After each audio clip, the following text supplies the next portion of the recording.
messieurs, bonjour et bienvenue sur Bell TV. Démarrons cette session avec le Niger.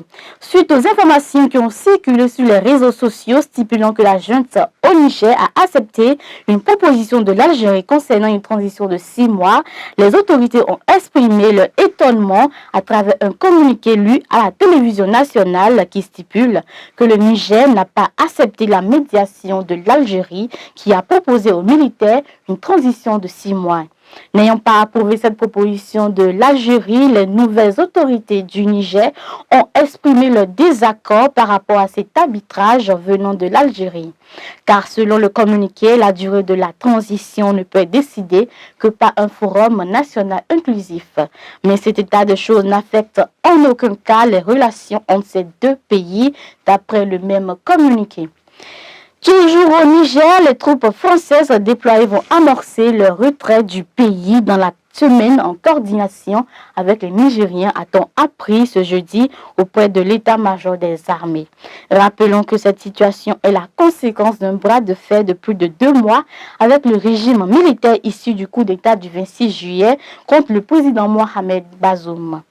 Cette opération de désengagement ravive les tensions entre la France et le Niger, qui refusent aux troupes françaises de sortir par le Bénin, mais plutôt par un couloir, dont ils auront connaissance à cause du climat de méfiance à l'égard du Bénin et des propos de déstabilisation proférés par des agents de service du renseignement français.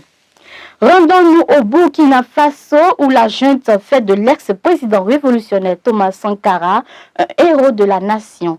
Arrivé au pouvoir le 30 septembre 2022 par un putsch, le président de la transition au Burkina Faso, le capitaine Ibrahim Traoré, veut s'assurer que son image soit celle d'un dirigeant marchand dans les pas de Thomas Sankara. Dans cette optique, le gouvernement de la transition a décidé mercredi d'élever l'ancien président et le père de la révolution burkinabé au rang de héros de la nation. Ce statut a été créé en juin 2022 pour honorer des personnes s'étant notamment distinguées par leur bravoure exceptionnelle pour la défense d'une cause nationale ou leur prouesse exceptionnelle et honorable pour la nation.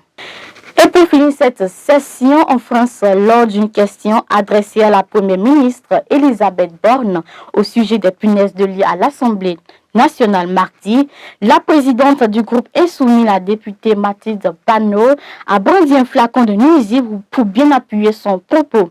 Infestée par une vague de ces petits nuisibles qui prolifèrent dans tous les lieux du quotidien des Français, la députée du Val de Marnève interpelle le gouvernement sur la question face à l'augmentation des lieux infestés qui atteignent plus de 500 000 sites.